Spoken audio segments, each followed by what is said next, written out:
Uh, Hello, everybody. Good afternoon, and a big thank you for all of you to join at this very important event on coffee exports to the EU market and the EU directive, which is the due diligence directive, which looks at environmental and labor standards. Just to give you a background, I'm Arpita Mukherjee, professor and the kind of coordinator of this project. With me, my co-coordinator Latika Khatwani is there, and we have an entire research team at the uh, backup. Now, what we will do today is that I will briefly give a small presentation on the coffee sector export and the directive. We will quickly move to Meghna to give a broad overview of the directive, the do's and the don'ts for the coffee exporters and the likely situation.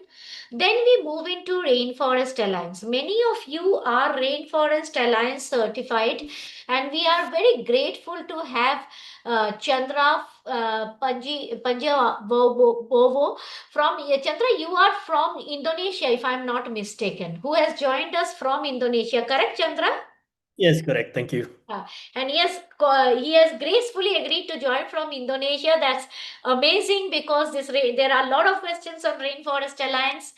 Then we have Vishwanath Keshavamurthy, who is the CEO, and we have two people actually, if I'm not mistaken, and Kushalappa, Director, Certification and Sustainability, Biota Kurk Farmer Producer Company. So we do have a FPO here with us talking about the certification process. I also have Mr. I.B. Bonappa, Board Manager of Specialty Coffee Association of India, and Mr. Ajay Thaipia, Vice President of United Planters Association of Southern India. Last but not the least, we also have IDH with us, Preetham Kumar Nanda, and Preetham will join in after an hour. And IDH is working on Coffee Board to help on the sustainability directive.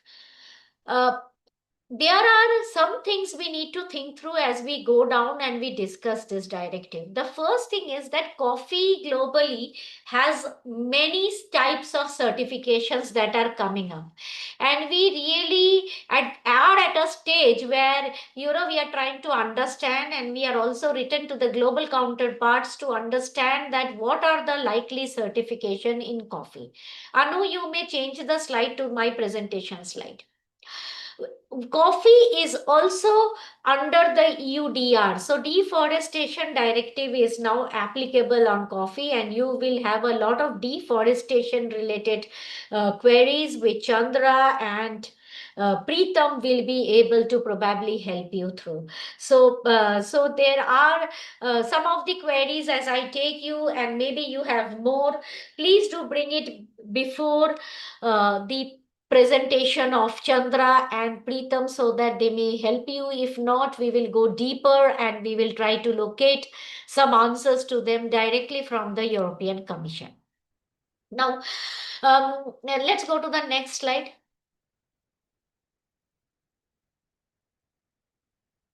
Uh, So basically, where we stand, India is the largest producer of coffee in the world, and it accounts for a significant portion of the global coffee production. Of course, we have competition. Brazil is there, Vietnam is also there. Now, the point is that one way there is an increase in production, the other way there are increase in competition. India is also facing competition from Brazil, Vietnam, Indonesia, and other countries with respect to coffee, as you can see in this slide. Now all varieties are not exported. Certain varieties are exported. Exports are also in different formats. You are the expert. I don't want to get into explaining that to you. Next slide, please. The next slide, please. So basically, when we look into it, European Union is our large market, and it accounts for almost rather more than half of our coffee export, and therefore the market cannot be taken off. Now, coffee is not new to different segments of the EU regulations and requirements. So, therefore, for a long time, there has been Rainforest Alliance, there has been Fair Trade, there has been Triple E certification. Many certifications are there along with the buyer's own requirements and certifications. And I'm not talking about EU alone, it is EU of the member countries and the region. Having said that, one good thing that we found is that coffee till date does not face MRL issues. Basically, because since 2020 there has been only one incidence of rejection compared to rice where there is 170 incidence of rejection. So you can see that one is something which our planters, growers, exporters are doing. They may be doing it correctly in terms of the maximum residue level. So that maximum residue level doesn't look to be a concern for the coffee growers. Next slide, please. Neither EU thinks at it as any issue of the coffee from India. If you go to the deforestation directive, you will see that there is a requirement that you should not deforest the land after December 31st, 2020. Now, and therefore if you are, and also the deforestation directive lays some way a system, requires some way a system, which means that previously in India the growers, exporters, auction, everybody was disconnected with each other, but this directive is somehow laying off a system where you need to map your fields, you need to geotag them, you need to identify high risk players. So at the end of the day, you are doing certain process in place which is required for the EU due diligence directive as well. Next slide, please. UDR is also a component of the EU due diligence directive. The purpose of this webinar is to help Indian companies is to first understand the concerns, understand the requirements, and then help the Indian companies to meet the European Union requirement. Because one part is that if you're meeting the requirement, you are exporting. If you're not meeting the requirement, somebody else is going to take away your market. And some kind of a support, whatever you need from the government. Probably if you think that a audit agency should have a mutual recognition so that they are in India, that's the point that you may need to really bring forward.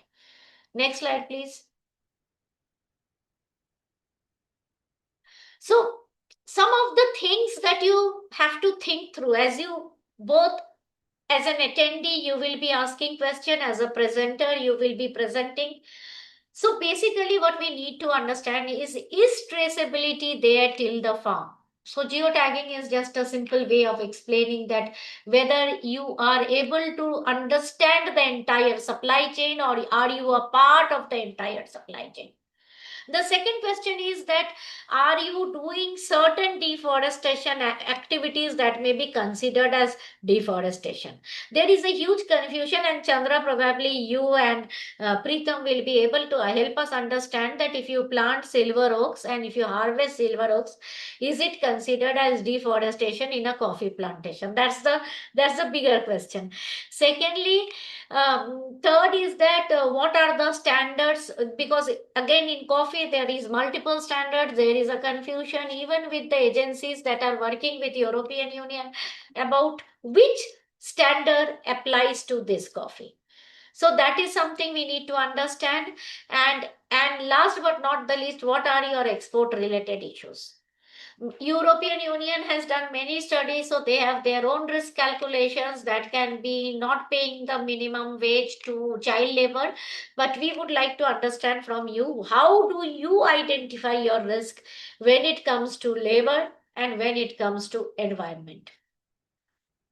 The EUTR related queries, you may have a lot of queries because this is a new evolving directive. Coffee Board has already taken some initiative of actually creating an app, mapping the coffee players. Now, if you want to have that, it is always like whatever you want to actually look into, how do you want to look into? We want to really understand from you that, what is the process, where are the issues, do you at all know about the process? If you don't know about the process, how can we support you in capacity building? Some of the EU regulations are already in place. And because this is such a big market, I think many of you are supplying to Germany or France may already be facing some of these regulations. So you are already knowing the process, and be very free, because this is not a free for all webinar. Suppose if you face problems in the auditors are expensive, do let us know. And once you go through the compliance process, are you having a feeling that the compliance cost is very high but price is very sensitive? That is something we also need to know. Next slide, please.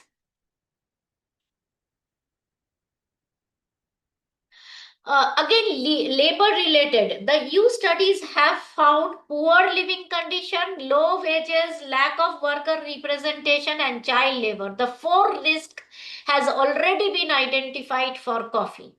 I would like to see your opinion. You may agree, you may totally disagree, and you may have taken a mechanism to mitigate the risk. All of it is important for us to know. The EU also study shows that deforestation, biodiversity loss, agrochemical are environmental risk. So again, you need to really tell me, are these the only environmental risk or there are more risks? Because this is not like hard and cast in stone. These are research and surveys done by the other side and the audit agencies. They may be subject to changes for which we would need more information. And also, not only that, what kind of support do you need from your government? What kind of information do you need? Any other thing that you need can help you. If somebody says coffee board is not performing or not doing anything, then my question will be, what do you need from the coffee board? How can they improve their performance? So that is where it is. Next slide, please. So that's the part of the project. Now, may I also now what the following the layout of the consultation, I would request you to hold on to your question and allow Meghna to make her presentation, because Meghna will be presenting the directive. So sometimes you may have questions that are both related to my presentation and the directive. After Meghna's question, we will give a pause to ask if any attendees have anything. Otherwise, I would rather suggest that you hear Chandra out, and because his presentation is more pointed, answering many of your questions, and then come to the coffee side of the presentation. Meghna, over to you, please. You have a slide share. Yes, thank you. Is it visible? Is the slide visible? Yes, Yeah, we can see. Okay, sure. So just to give a very brief overview, uh, as Arpita was already saying, that what we currently face from the EU are, more quality and standard-based barriers to trade, so to speak, such as your EUDR or even your MRLs, which seems to not be an issue with coffee. But when it comes to the CS3D, it's a little bit different. It is more along the lines of the challenges faced in both the upstream and the downstream traceability of products when it comes to products that are being exported into the European Union. The onus is on the companies which meet specific thresholds to ensure compliance with these human rights and environmental standards that are given in an annex to this CS3D, as we are calling it. And companies which are impacted by the directive have to manage certain risks, which include reputational risks. They have to have capacity building within the supply chain in order to deal with the impacts of these risks. There will be third-party verifications to ensure that these risks are not happening across the supply chain. And then generally to fix the actual problem that comes up. The key terminology that we need to take into account are twofold. One is the appropriate measures, and one is the adverse impacts. Now, appropriate measures are the measures that have to achieve the objectives of due diligence, which can be a code of conduct to be in place in the company, training and capacity building, monitoring, compliance, reporting, and third-party verification. But the more crucial terminology under the directive is what is known as adverse impact. Now, the reason I'm saying this is the more crucial part is that, of course, it talks about certain human rights impacts and certain environmental impacts, including greenhouse gas emissions, etc. But the issue under the directive is that it's not just the actual impact that they want to look at in the supply chain, but also any potential adverse impact. So, as an industry, if coffee generally has issues of child labor or any other issues, those potential impacts also have to be factored in under this directive when you're doing your due diligence. Further, the onus is also on the company to have a certain complaint and grievance addressal mechanism. And this grievance addressal mechanism also opens up to private party rights, where an NGO or something can make a complaint based on information available to them about whether or not you have dealt with your potential or actual adverse impacts. As of now, the CS3D is more like a principle-based approach. It doesn't have a lot of specifics, but it is going to develop more and more as time goes on. Initially, there were supposed to be due diligence guidelines and model contractual clauses that were to be issued by January 2027. But recently, in I think the first or the second quarter of the year, there has been an omnibus proposal to actually amend a few provisions of the CS3D. One of them is to bring up the timeline for the actual due diligence guidelines and model contractual clauses from Jan 2027 to July 2026. So hopefully by July 2026, we see some level of guidelines and model clauses of contracts. There are also a few other proposals, which are, for example, instead of having an annual report under the CS3, to do it every 5 years. So basically, the more onerous reporting requirements might get diluted if the omnibus proposal goes through. Now, when it comes to the thresholds, basically, there are two kinds of entities covered by the directive. One are EU-based companies, where there is a certain either turnover or royalty requirement. And secondly, non-EU-based companies, again with a certain turnover or royalty requirement. For EU-based companies, it is a worldwide turnover requirement. For non-EU-based companies, it's a turnover requirement within the EU. So in the context of coffee, it would either mean an EU-based company which has a certain turnover worldwide, whose supply chain includes Indian suppliers, or in the case of an Indian company, if you have a turnover within the EU of, say, 450 million euros, as an Indian company supplying to EU. So these are, in the coffee context, the two kind of companies that would be impacted. It also provides for a phased implementation with respect to the actual human rights and environment related obligations and the reporting requirements, which is as per this slide. I won't go into it too much, but basically it's a phased implementation between 2027 to 2029, depending on the size of the actual company, including employees, etc. Now, when it comes to benchmarking with international law, there's an annex to the directive which talks about 3 international human rights conventions, 8 fundamental ILO conventions, 11 environmental law conventions, and some climate mitigation targets of the Paris Agreement. EU members under the directive have to enact legislations that will include enforcement mechanisms. And as I already said, that they will also confer private rights of action to those who are adversely affected, so including consumers, NGOs, etc. When it comes to where India is, now this is the more interesting part. So India has ratified the most of the human rights conventions, in fact, all of them with a certain reservations. With ILO, there are 8 fundamental ILO conventions which are listed, out of which India has ratified all of them except the freedom of association and the right to organize and collective bargaining. And when it comes to the environmental instruments, India has ratified all of them with certain reservations and declarations. Now, the reason this is interesting is because, technically speaking, on paper, we are already compliant when it comes to the domestic laws.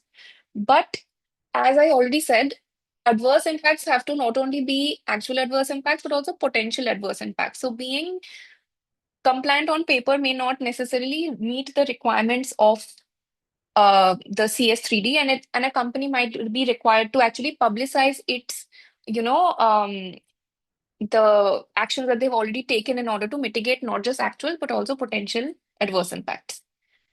When it comes to the on paper um, meeting of the requirements, we have something, for example, the Plantations Labor Act, which has certain key provisions such as the hours of work which cannot be exceeded, the overtime amount of work that cannot be exceeded, the fact that you have to have a day of rest, drinking water, washrooms, having a canteen in plantations above 150 workers, etc. So we are having the legal framework and the legal basis in which we can implement the ILO fundamental conventions, and it is something that needs to be considered. When it comes to the impact on an Indian entity, one is that the CS3 requires a certain code of conduct to be in place if you're falling within the chain of activities, and also monitoring the supply chain partners as well. Secondly, is mapping and data collection would be something that's required because eventually there will be a reporting obligation under the directive. Then there are capacity building and training requirements, which would need funds and expertise systems. Then there would be issues relating to competitiveness and profitability, because as of now, and what Arpita said earlier, we are not going to be able to have a clear understanding of the cost of compliance. The other thing is that who will do the reporting? There is no such thing as a who will be an accredited third party entity to who can do the reporting requirement is not currently defined under the directive. So for example, if you're already doing the report, or if you're already certified by the Rainforest Alliance, is that enough? Is something that the current draft of the directive will not be able to answer, which is something we will have to see how the guidelines and the reporting requirements under the directive are framed over the years. Then, as Arpita's presentation also talked about, that there are currently laws in place. So France has a duty of vigilance law since 2017, which talks about certain measures that you need to identify to prevent adverse impacts on human rights and environment.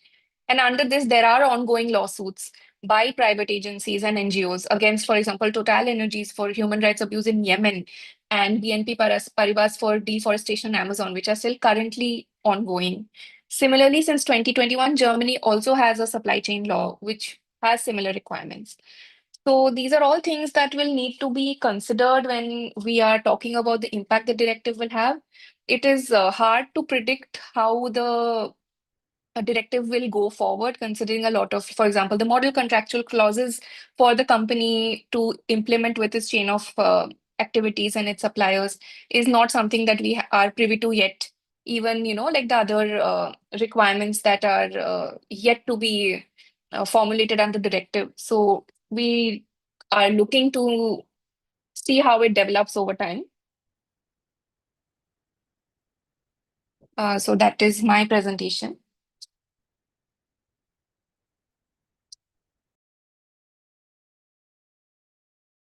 Sorry, thank you very much, Meghna. And I can see your clarity as you move ahead with this study. Yes, of course. I think there has been a lot of discussion on this also over the last couple of months. So it Yeah. has also given us a new perspective of how to read the directive as well. See, when we started the study, there were quite a few confusion, and we were asked question: what is the cost of adhering to the directive? What is the due diligence required? Now, to do so, we really pose these questions to to Rainforest Alliance. Chandra, over to you as we proceed. Do you have a presentation? Do you need a speaker's kind of a sharing?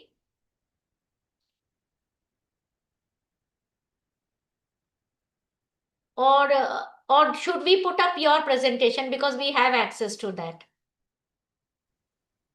Chandra, would you be present using your own Yeah, I can screen? share from my screen. So, Okay, please give him screen share, Anu.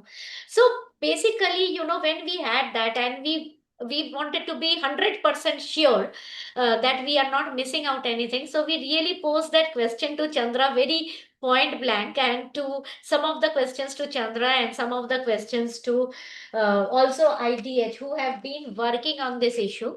Chandra, while you explain this issue, because Indonesia and India has similar things, you will be highlighting not only the role of Rainforest Alliance and the certification program, but can we really estimate the cost? Is the question. Buy different product, etc. Is the question that I would request you to have a look at, if you can address.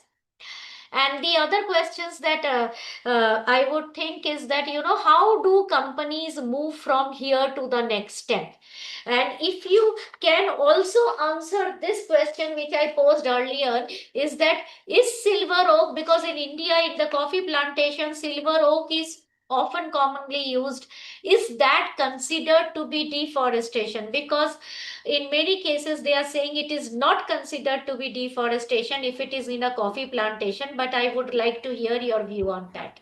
Over to Yeah, you, Mr. Chandra. Chandra has disconnected. He's not here in. Can you call him? He's not disconnected, he may be trying to log in. So while he tries to log in, may I move into the next speaker, Mr. Vishwanath Keshavamurthy and CG Kushalappa. They are the direct, sir, both of you are together, or No, we okay, are in two both of you different are places. there. So, Yeah. sir, please share your views on the certification and sustainability process, and how farmer producers organizations are working on it. Is it too glaring, my screen? No, it's okay. Okay. So I don't need a presenter mode. I will be speaking on the activities of what we are and how did we go through this and what is the current confusion and where we are misreading the reports and other things. So basically, we are a farmer producer company which incorporated in the year 2019, and we are into coffee exports, and we have exported to not in great volumes, but good, scalable volumes to most of the European countries. Like specific to the questionnaire, what we have received, for example, France and Germany, we did export, and we also have experience of exporting coffee to US and Canada as well as Australia and other EU countries as well. As I told you, see, we started in the year 2019, and this is our sixth year of operation. And slowly we started gaining traction of how the things are. And from the year one itself, when we started, we were part of UTZ. UTZ, we started our activity of certification along with UTZ in the very first year. Subsequently, UTZ got merged with the Rainforest Alliance, and together we started doing it. And the moment when we got into the shoes of Rainforest Alliance certification, we realized the amount of documentation what was waiting for us to do.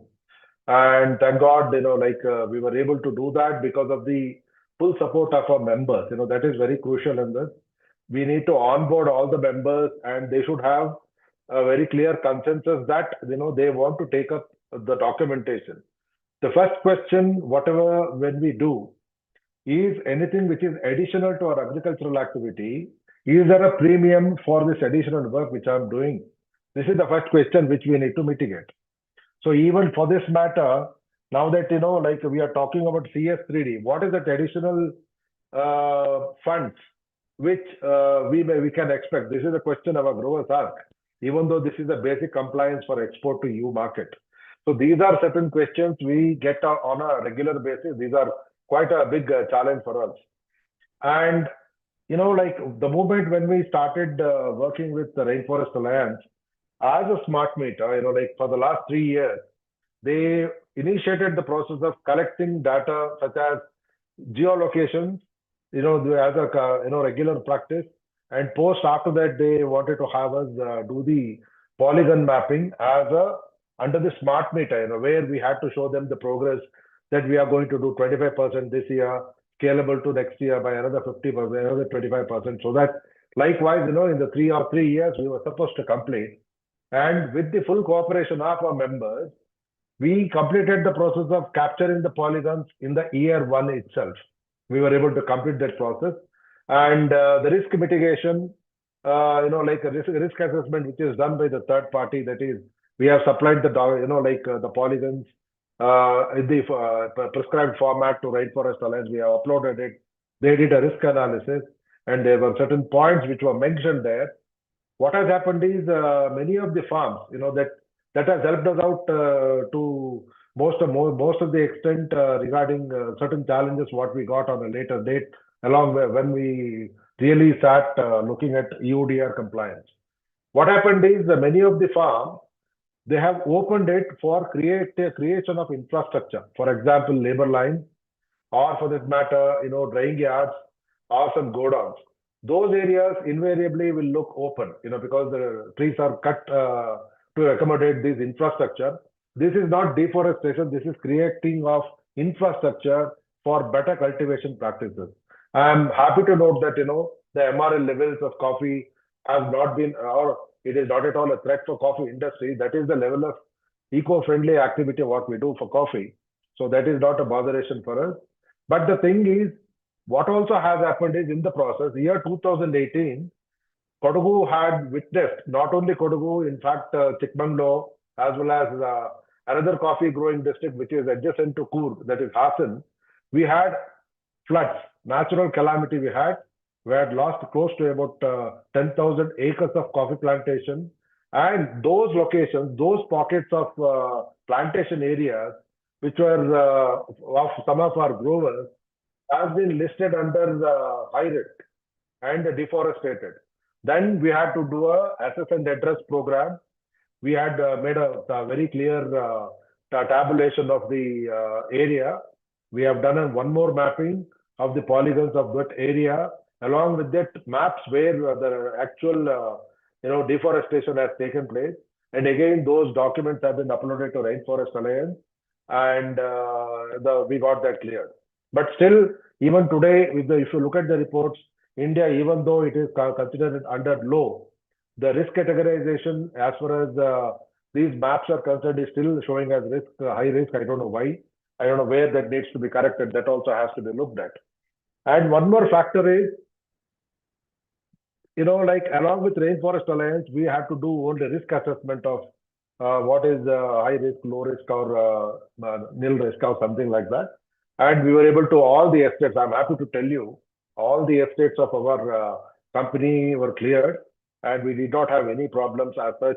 That includes even ILO audit criteria also of labor, pertaining to labor. And as we slowly moved on to Rainforest Alliance, like we were involved in initial discussions when the EU initiated the process of EUDR. So we were in the discussion process, and we were also put into, like we were exposed to the good couple of presentations, both from EU representatives as well as couple of consulting companies like Enveritas, which is funded through JDEP. We had a couple of presentations from them, and their experience pertaining to EUDR clearance work, what they have done in Vietnam as well as in Colombia and other parts of other coffee growing areas. And we also had the opportunity to meet Indonesian coffee farmer delegation in the previous year. They have come in I think in the similar month, I think August, about 40 growers from Indonesia had come here. We had a interactive program with them. We sat with them, we discussed with them. We had 2 days along with them and to understand how the process is. The more about the compliance and the challenges, what is faced by Indonesian growers, I would like to request Mr. Chandra to update us about this. I'm sure he's the right person to do that. And when we moved on to EUDR, the first question, what came to us is every company needed documents in a very different format. Some wanted to have it in a WKT format, some wanted to have it in a KMZ format, some wanted to have it in a KML format. What we also did is in the process, we also started learning how these maps work, how they interpolate one, like a map over the other. Well, the biggest advantage what we have is today, we can do a lot of things on internet. What we did is we requested Global Forest Watch to provide us a pro version of that. So with that, what we were able to do is whatever maps we had, we could group all the biota growers. For example, we have about 120 farms in different locations, and some farmers' farms are more than 1 or 2 blocks. So we were able to map everything in one single KML file, and we were able to supply, and we were able to do the risk analysis. and what is the total extent of area where we need to revisit. Like one is collection of data, the other one is review the data, and then after that look at where the problem is. That is what we were able to do. So basically, we carved it out in about seven criteria. One is the traceability that we were able to like implement 100%. That is geotagging as well as block level maps and also polygons that we were able to capture completely. Then risk assessment. What is the risk? What is the deforestation risk in that particular location that we were able to cap or map through Global Forest Watch Pro? We were able to point out very clearly where there is a deforestation and what is the purpose. We did a criterion, like for the audit, assess and address. We went there. We went to all the maps. I'm happy to tell you, in all the farms, like out of the total 180 locations, we had to visit about 6, and in all the 6 farms, the infrastructure was set up. That is why a few pockets, like a marginal area, and this marginal area where we had to visit, compared to the total extent of Biota's coffee growers region, is just 0.25% of the total area, just 0.25%. So that is the area which we needed to visit. And then, of course, workers' welfare, of course, since we are Rainforest Alliance certified, we are exposed to all these norms. What we did is, of course, members who had the criterion, who could meet all the standards of Rainforest Alliance, they are all part of Rainforest Alliance program. But the growers who are not Rainforest Alliance at this point of time, we are training them to be a part of this, so that in future also it will be a helpful proposition for Biota. What we are also doing is we were able to capture all the polygons even for those non-certified members with RA. We were able to do a map assessment of all their areas.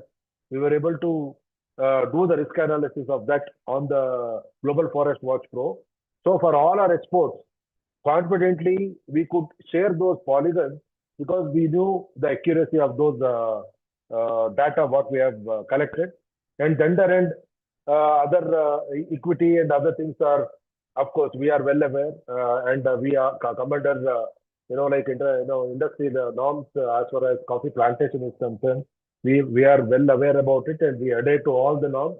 And I have to tell you, none of our farms, I'm talking about from our experience from 2019 audit to date, we never had a farm which we had to leave out because of compliance issues with regarding ILO.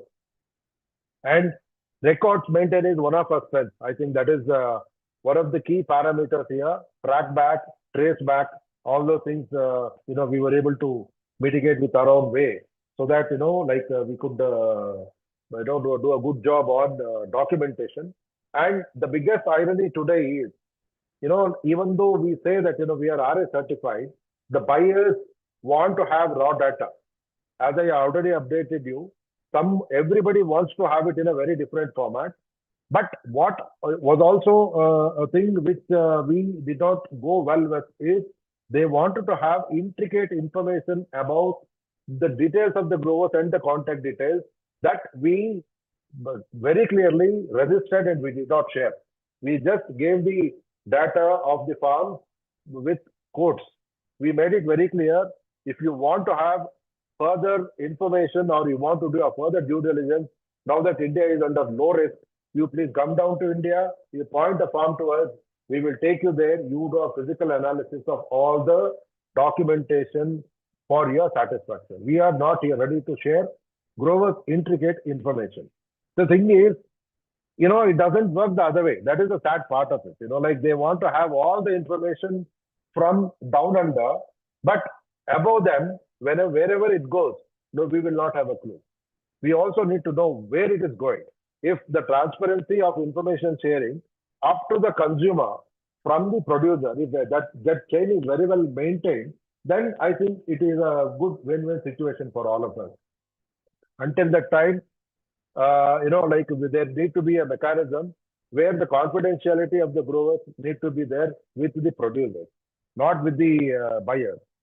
So having said that, of course, Biota, a progressive company with like-minded 120 farmers, we were able to achieve something. But are we happy by doing this? Absolutely not. My, my company directors who have served the company very passionately from the day one, Dr. C.G. Kushalappa, who has served as the Dean of College of Forestry, and he has a, rich, abundant experience with respect to, like Western Ghats, who had served for about 3 to 3.5 decades as a teacher to young budding environmentalists who have come out, sprouted out of that college. So what has happened is, over a period of time, what we felt is, it is not enough if Biota only gets compliance. We need to look at the perspective of the country. And in the process, what has happened is, we also came with, JD Pete's presentation, how they were able to mitigate or to capture the data risk-prone areas of Vietnam.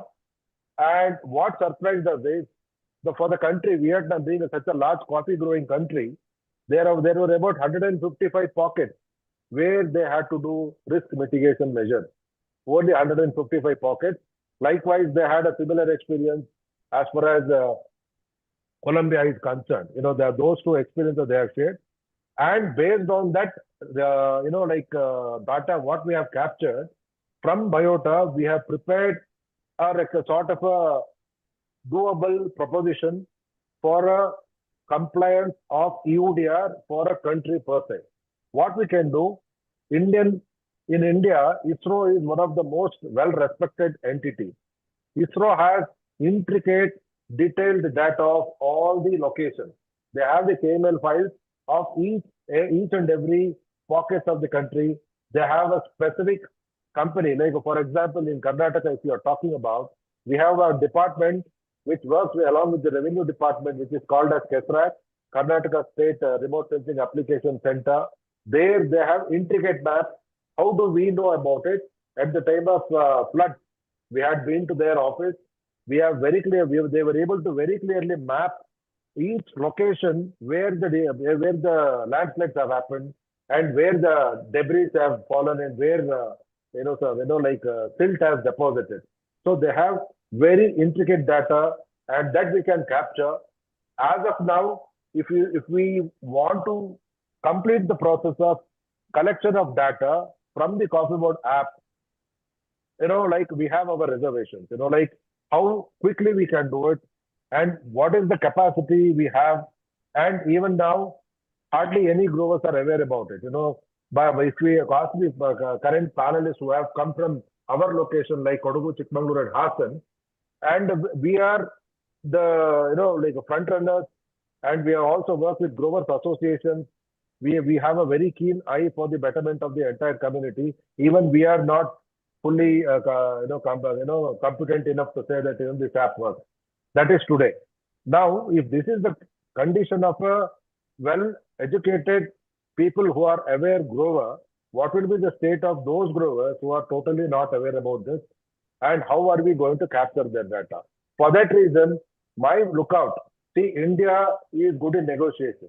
We are good with EU. Why we should not have a country-specific recommendation where we can give them a full traceability and we can map every village and point out those risk areas, and we are confident No, that, that point is very well taken, Keshav Murthy. This is Yeah. like something we need to really seriously look into.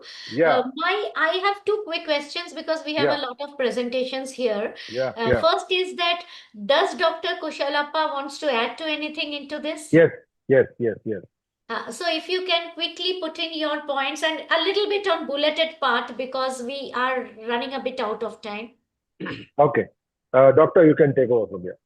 Vishwa, if you've done, then I would wish to. So, Yeah, I'll just conclude, Yeah. any points which I have missed out, Dr. Kushalappa will address, because we work, even if I get a dream, half of it, if it comes to me, the next half can definitely come to Dr. Kushalappa. We discuss on these matters on a regular basis. Doctor, you can continue. thank you, Vishwa, for a very detailed presentation.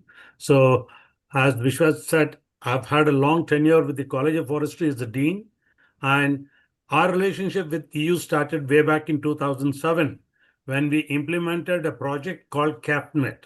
So, if you Google CAPNet, you'll get to see it was a multi-country study wherein we assessed the ecosystem services offered by coffee-based agroforestry in 7 countries, and the results were ready.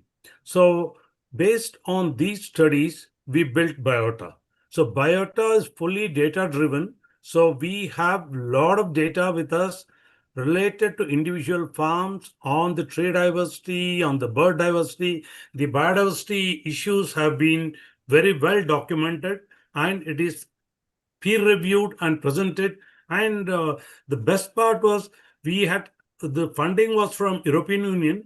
The collaboration was from CIRAD in France. We had ETH Zurich. We had the Technical University in Switzerland. They were all partners of this. So the studies were jointly done by Indian and the European Union team. So that gave us the start. And as Vishwa rightly said, this long journey that we've done through the Rainforest Alliance has given us the learning through the process. So now that we are already EUDR compliant, the new regulation related to CS3D, we are almost there basically because environmentally, I'm very sure most of the farms would automatically qualify. There could be some issues with the social standards, and definitely even in our Rainforest Alliance assessments, we have these challenges wherein whether it is the living wage issues or the other issues, definitely the record keeping part has to be taken care. But on the whole, I would say we always think globally, but we always act locally. So this has been a case study of very diverse region, one of the most diverse or UNESCO World Heritage Site, wherein we have now ensured a farmer producer company not only works economically but also ecologically. So this is the ecological economic model that we've been trying to showcase, and I'm sure Vishwa shared in very detail what were the main issues there. And finally, from the Biota team, we wish to thank you for the opportunity provided here. And as a farmer with the Biota Cook Farmer Producer Company, there have been challenges, but I look for these opportunities. Thank you for your time. Thank you. Thank you very much for the intervention. May I now go back to Chandra because rainforest has been mentioned quite a few times. Chandra, over to you. Yeah, my apologies. There was a internet connections error before exactly at the wrong time. Here we can see my screen, so I'll be quick. Yes, please. So I will be briefly explaining the scheme of our standard. And since many of the participants, I understand, it's already become RS certified members, and this should be very clear. The main highlight is that our standard is a voluntary standard. Means it really depends on supply and demands between growers, farmers, and buyers, whether they want to join our certification or not. If the buyers of our companies would like to be certified or would like to make sure that all of their sourcings are certified, then they need to connect with the producers and should convince the producers to also join the certification. And then the producer need to decide based on economic viabilities, based on their capacities, whether that offer is makes sense and whether they would like to move forward with the certification.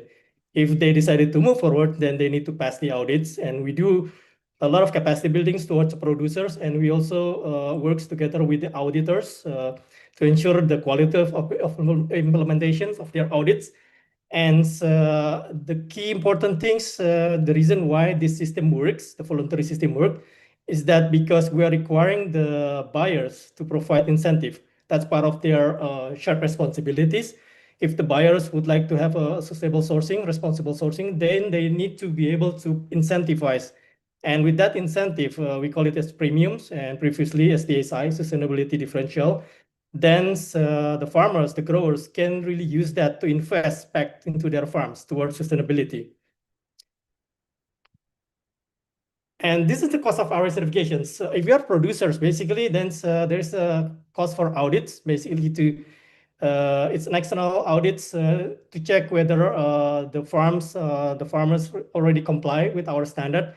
And also there's a farm investment itself. It really depends on the condition of the farms. If the farmers already applying a lot of agricultural practice, good agricultural practice, then it will be way much more easier to comply. If not, then there will be a lot of additional investment needed related to the farms to improve the condition of the farm. If you are companies, of course, it really depends on the size. There's supply chain audits, but that also can be skipped if you are being decided not requiring it. But this is the most important. If you want to be a supply chain actor or buyer, then you need to prepare for the premium payment for every tons of commodities that you purchase from your farmers. And this is really the case. Again, I want to highlight the reason why the system works at scale globally because of this system. Without these premiums, there will be no interest from growers to really join, and it will be very difficult to making it sustainable as a system. And of course, there's a royalties. It's really to cover the cost to implement the programs and managing the tools. And when you're talking about EUDR, and in many of our sustainability standard, we actually already discussed this about no deforestation, ensuring that all of the supply, all of the product from certified farms are not deforesting. The dynamic is really around the cutoff dates. When EU introduced a new cutoff dates in 2020, end of 2020, that of course have an effect for many other sustainability standards who actually already set cutoff date way before that. Like example, UTS, before the merger with Rainforest Alliance, we have a cutoff date of 2008. That means any activities of cutting the forest from cutting the trees from the forest after 38, that will be considered as deforestation. If that's happened before that, that will not be considered as deforestation. So that's really the key determinant factors that really differentiates the go and no go. The good thing is that all of these sustainability standards, basically, if you comply already with Rainforest Alliance in terms of cutoff dates, then by default, you already comply with EU standard because we already have cutoff date way before 2020s. And this we still monitor the dynamics and how that will affect even our own cutoff dates, because the fact is that now FSC is moving their cutoff date from 1994 and aligning it with the EU cutoff dates. So let's see. This is when we compare between RA standards and EU regulations. We see a lot of alignments, which is good things. RA basically cover 2 out of 7. It's about cocoa and coffee. And the definitions that being used are basically lines, is using the same FAO definition of forest. And cutoff date, as I mentioned, if you already are certified, then by default, you already comply with the cutoff date of EU. Legality also very much aligns because within our standard, this is also part of our core requirements, ensuring land rights and legalities and also no conflicts, and also the social issues. The geolocations, overall, it's aligned, even though it's not 100% fully aligned because there's a differentiation in terms of decimals used and also the definitions that requiring polygon and versus the geo points.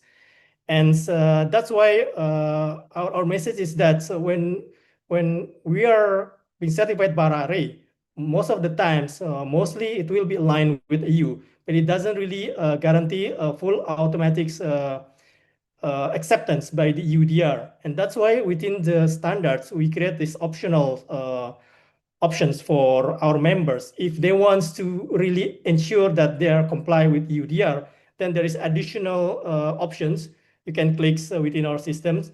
And then our auditor will check based on exactly the requirement from the EUDR. That's really requiring 6 decimal on the geolocations. And also the definitions. If you have a farm above 4 hectares, then it need to be it's need to be polygons, and that is the adjustments needed. But basically, it's a very slight adjustments. And this is the last slide. This is a snapshot on the outlook for coffee certifications in India from 2022 and 2024. And the export volume, as you can see in the pictures, it's really representing around 7% of total export coffee from India. It's not that big, it's small, less than 10%. But I think we can reflect the overall situations from these numbers. And On the left figures, you can really see that basically the majorities, the designated countries for export is really going to EU. With the biggest volumes comes from Switzerland and then Netherlands. The rest different countries in EU. And key brands that so far requesting RA certifications, that's including GDE, Lavazza, and Espresso Costa. Many of these companies are based in EU. So we are having a high confidence, at least within the certified RA. And not just about RA, it's also about many other sustainability standard that when you already comply with certain sustainability standard, it will be very easy for you to comply with the EUDR. The main questions, and this is the last, the main question would be very simple, straightforward, and it's really talking about the overall sector itself.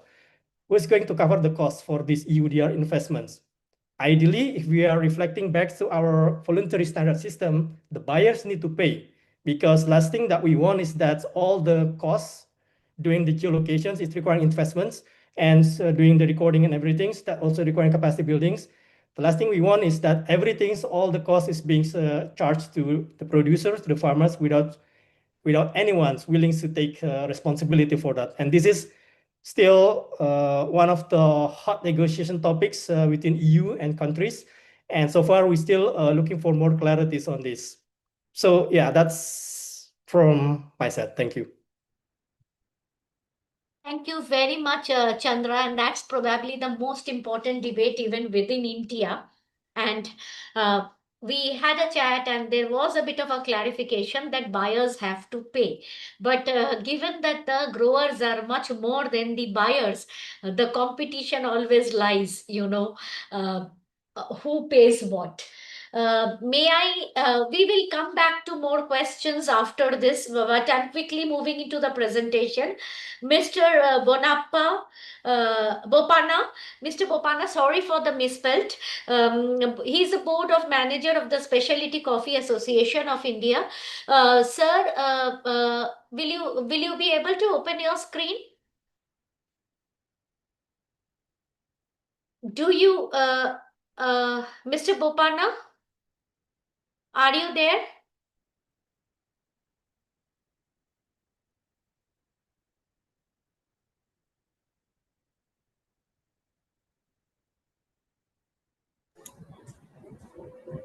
Anu, can you Yes, try? ma'am.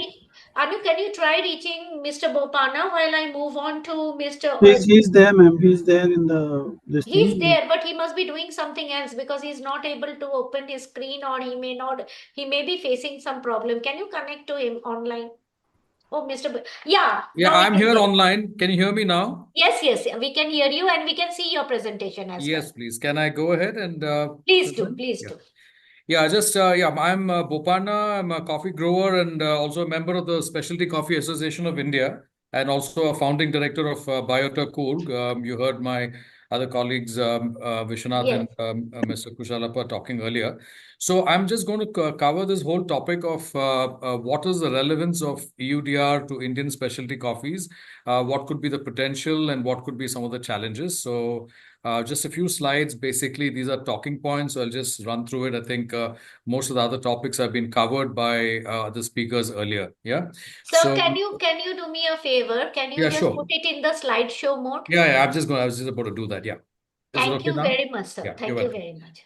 So so why does EUD matter? Obviously, requires the regulation requires a lot of plot level traceability for coffee imports into Europe, and as we all know, there is a huge demand for coffees and good quality coffees and specialty coffees as well.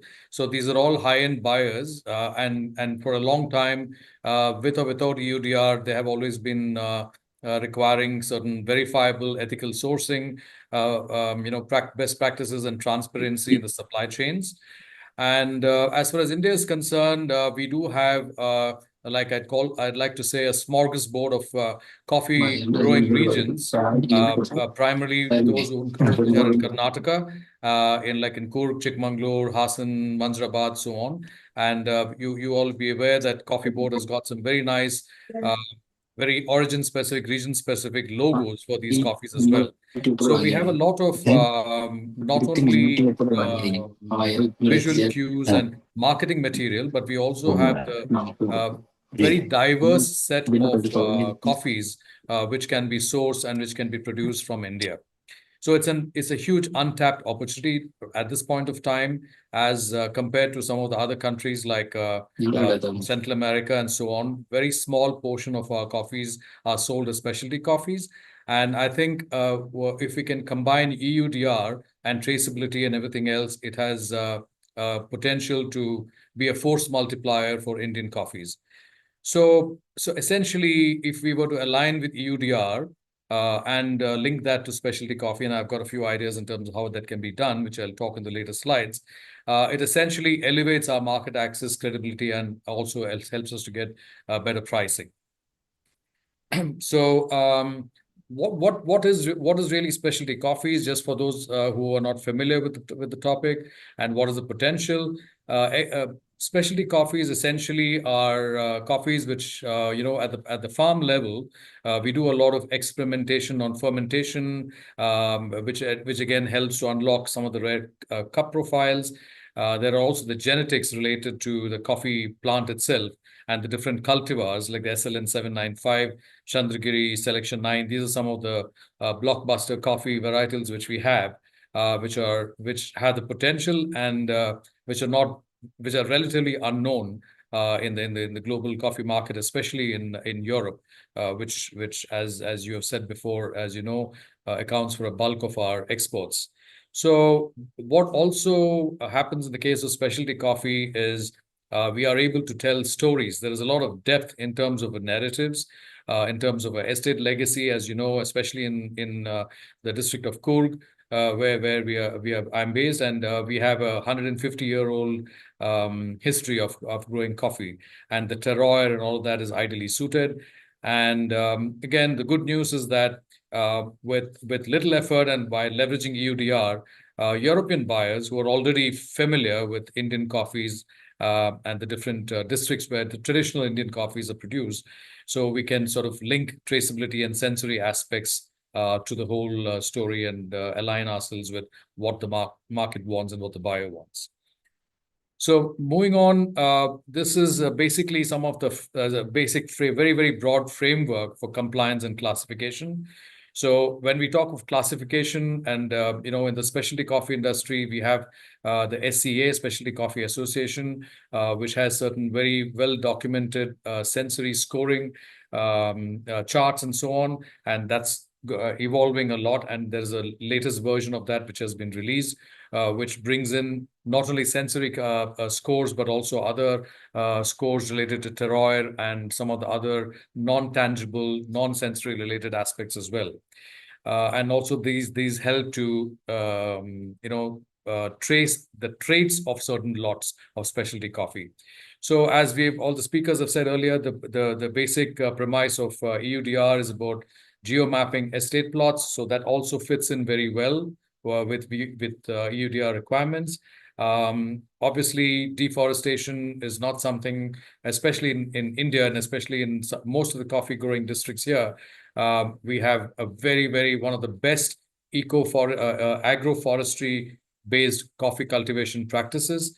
So, some of the speakers spoke about earlier, and I think there's a lot of room for Q&A later on. So we can talk about what can the government of India and what can the coffee board specifically do to help us coffee growers to, without having to jump through many hoops, try to bring all the strengths which we have as an origin, bring it to bear and convince through the governmental channels to the EU, so that not only are we low risk, but we can also move to a next level where the scrutiny and the burden of proof reduces for Indian coffee growers. So from a documentation perspective, we already have a lot as part of the ICO process. We have a lot of documentation which helps to trace coffees back to the origin and to the exporters. And now with GPS traceability and with geotagging, that can be taken to the next level.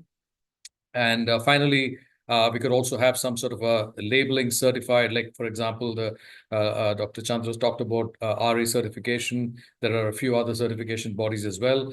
So certification plus EUDR compliant can be a very powerful force multiplier, like I said before, for specialty coffees from India. So what could be the last slide? This is a sort of an implementation roadmap. If you could say from the estate to the export level, we spoke about geomapping. We can digitally tag estate boundaries, GPS data for traceability. Then we could, like I said, tag on the sensory perspectives, where like in wine, you have Bordeaux wine, you have different other grapes and so on, which the sensory aspects are tagged to certain GI tags as well. So we can do the same for coffee. We can have Q grader cupping scores, third-party audits for forest clearance compliance and so on. Then, of course, most important is producer training and certification modules on all the various on-farm fermentation and what we do and why what we do makes it special, and that can be very clearly documented here. We could also use the EUDR process to further strengthen labeling protocols, and we could even potentially, from a branding perspective, have very unique logos and bags and badges on the cartons so that it provides a further stamp of authenticity or for our buyers and for their consumers thereon. So we could do all of the above, and we could potentially pilot shipments to our EU partners with ROSUN certified, taking all these feedback and fine-tuning the compliance, and essentially, take this as a force for good and how we can leverage EUDR to further the uniqueness of Indian specialty coffees and help coffee growers to value add to what we are already doing so far. So these are just some of the talking points I had and a very, very broad framework. And I'm sure this could potentially lead to some questions later on in the session today. Thank you. Thank you very much, Bonappa ji. The interesting part is we already have a few questions, so I'll take a few questions and then move forward. Sure. So we have a question from, we don't have the name, but the question is how much premium the client are ready to give for a RA certified coffee? Does the certification process, probably all the questions are related to the rainforest certification, because that's the next is that there is a cost, the question is on the cost involved in EUDR compliance, because those who have taken the compliance can like the previous speaker, can you talk about the cost that you had to incur for the compliance, because this is the question from Brussels, from our embassy. And their allied question is, the rainforest certification is in practice and it is voluntary. How did this certification system arise? What created it? Again, the cost related question come, who bears the cost? Logically, who should bear the cost? And whether the certification is going to suffice for the EUDR. But that's the bigger question, that EUDR compliance is there now in place, whether the rainforest can be used as a part of the EUDR.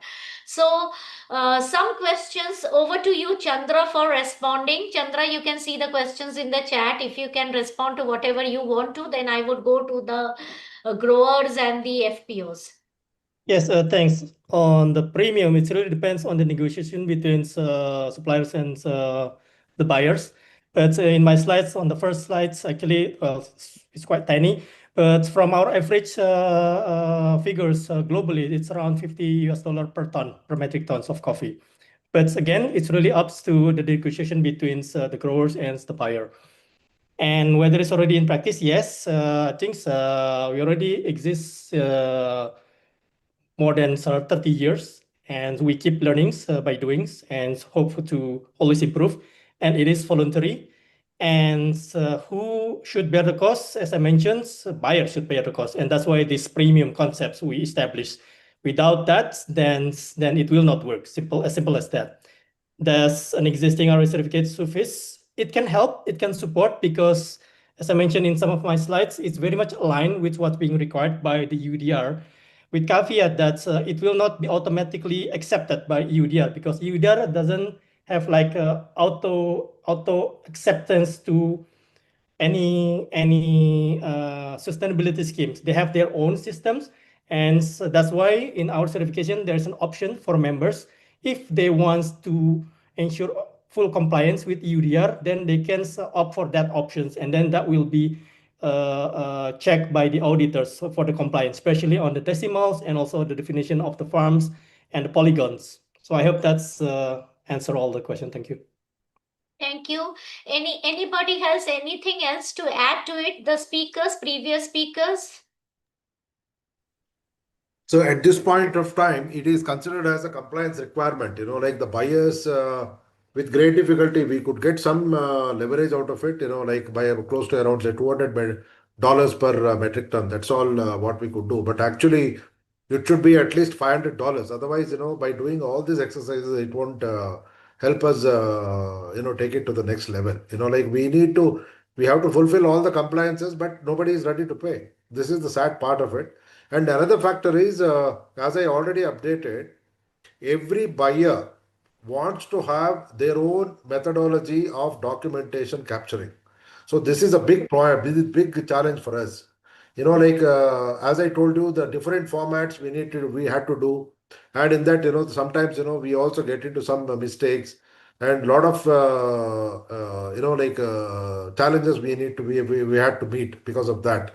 There is no fixed protocol, and if there is a specific website by EU where we can upload and we can analyze, it should be a third party compliance requirement. So a third party evaluation process, then only it will work. Otherwise, each buyer will have their own methodology, and we will have to do complex paperwork for every shipment.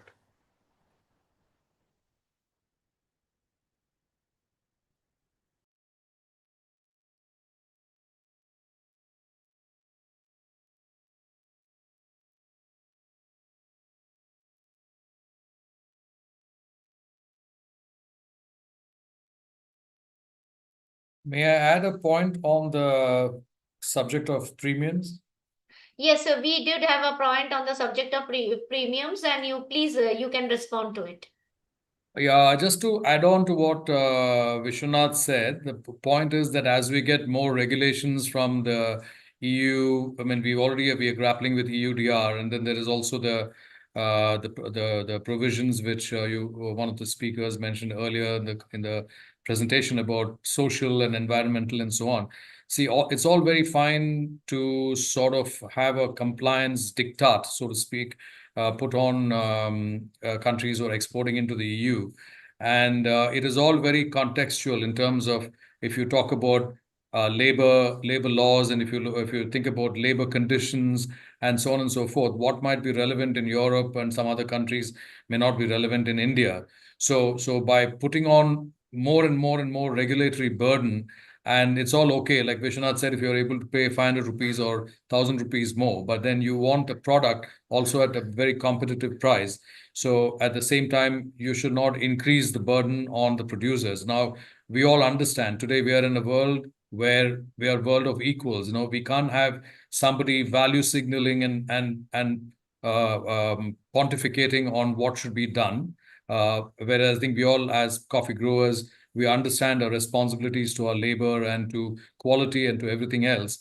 There has to be a certain sense of trust which has to be built in, and more regulations and diktats coming down simply doesn't help us as coffee growers. So there has to be a more balanced. I think when the pushback goes up the line back to the EU, I think we need to provide a proper perspective here. Thank you. That's a very important point. I just would take 1 minute of time to act. There is a very specific question. Does EUDR lay down a definition of forest as a part of its compliance parameter? Yes, so if I could just take that. Hmm. So the UDR does have a definition in its definitional clauses that it means land spanning more than 0.5 hectares with trees higher than 5 meters and a canopy cover of more than 10%, or trees able to reach those thresholds in situ, excluding land that is predominantly under agricultural or urban use. And then for agricultural use and urban use also, there are separate definitions. Thank you, Meghna, for the clarifications. Supriyo, over to you. Now we will again in 2 minutes we will move to the speakers. So over to you, Supriyo. Yeah, Arpita, sorry, I have a intervention to make more in terms of the future of this discussion. That is more in terms of setting up for the people who have already spoken and those who are going to speak. My issue is this: Meghna had actually touched upon something which is a little larger. EUDR is just one of the many laws under the European Green Deal. And frankly, some of the older laws, which are the MRL laws and the European Green Deal laws, are coming together. Same is the case with the directives. So if you really think about it, there are three bunches of laws which are coming from a layman's perspective. One is the directives that have to be followed by and have to be adhered to by the large companies. However, compliance really means that it is the farmer who has to provide the data for companies to comply. The second is the laws, and there's a whole bunch of laws. EUDR is just one. There are those on farm to fork strategy. There are laws which relate to things like to Zero Pollution Action Act, the Circular Economy Action Act. There are plant protection, sustainable pesticides. There's a whole bunch of them. Let me try and explain as to what it really means. While I am married into a Kurd family of planters, I don't have much. I am not really, haven't really studied it too much, but there are a few things that I think we will have to look at. For example, this whole issue of post-harvest waste. So when you look at the circular economy requirements, you will find that there is a requirement for, at point of time, that the water, you call it, I think, honey water, or the second round of washing that takes place, results in a fairly toxic water being released. So even those will come under regulation. Whether you look at post-harvest washed, Yeah, but Supriyo, what post-harvest. is your question? If you can Just just one put the minute. question. Arpita, just 1 minute. Let me just complete this so that I set it up for the other people to follow. My question is this. What I wanted to set up the conversation on is that beyond EUDR, have you started receiving from your importers concerns about these issues? Are you finding audits which are taking place? Are you seeing soil testing being asked for? Are you being asked for effluent discharge and being able to audit and map it? Has the discussion proceeded beyond UDR? How are you prepared for this? That's broadly the background, and that's broadly the questions. And the speakers after that, if they can throw light on it, and even the ones who have come before, that'll be very useful. Thank you, Arpita. Thank you. See, basically, if I summarize the question, his broader question is that are we looking into EUDR or all the countries' regulation? Okay. The fact remain is that every country has a lot of food safety and other regulations. So are we. So, but the problem with the UDR CS triple D is in the write up, because they say we have done this, we have done Green Deal, we have done that, and then we come to this. So the basically, do we read the line as it is, or do we is it looking into all the other regulations? And that may be something that I would like probably Chandra or IDH to respond if and if anybody is in the legal framework to respond apart from Meghna, who is part of our team. So anybody else who would like to respond to this query may come forward and respond.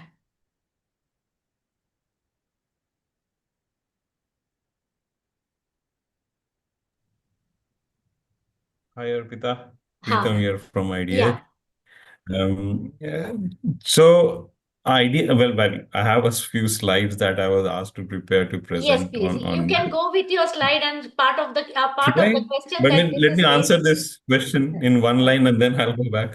So in terms of So we're working with 50,000 smallholder farmers, and as very correctly mentioned by Vishwanath Avre and Bopan Avre, it's very difficult for the smallholder farmers to be ready with all the compliance systems that has been demanded.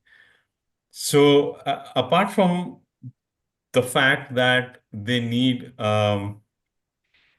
because they're mostly less than 5 hectares, that they need a geo tag for their piece of land or a polygon. Our discussion with Coffee Board has been, we've been asking, do they have to do anything more? Can we reach out to the farmers to ask them to do anything more or facilitate anything more? As of now, the board has not asked us to do anything more. So I'll pause here in terms of the other regulations that our friend just mentioned about. Yes, there are many, many regulations. Do we have to comply with all of them right now? Most probably not. I'm not completely aware of it. Most probably not. But I'm coming from the fact that what we've been asked and what our discussions with the Coffee Board has been. For us, the Coffee Board is the nodal agency. We also work with private sector partners like Ecom and LDC and all of them. And when we've asked them as to how are you going about it? So most of these companies have their own proprietary systems, if I would say. And they have their own little cohort of farmers. They work with them and are assuring compliance to EUDR through their own systems. That's how it has been happening right now. Yeah, but the plain and simple fact is we've been asked to go out to farmers to motivate them to use the India Coffee app to do a couple of things, which I'll come to in my 3-4 slide presentation. If you want me to put that up, I can do that, or else we can also wait. Preetham, we will go with your presentation. Let me add a point here for Shupriyo. He's already aware of all of this, but let me add a point here. Person who has designed the regulation is the best place to say what it covers and not cover. And to answer this question, we have written a mail to the European Commission to get an answer from the UD Brussels to actually help us understand the coverage and the contour of the regulation. Because whatever understanding we may have, we may still miss an understanding, but those who have written the regulation should know what the regulation entails. So, Supriyo, you have to wait. As you know, they have replied back that they will answer in September. So please wait till September, and I'm sure we will get an answer to your question. Now, Preetham, because I know you have to go, if you can make your presentation, because then we have to go to Ajay also for his presentation. Over to you, Preetham. Thank you so very much, Arpita. I'll just have these 4-5 slides. Let me share my screen.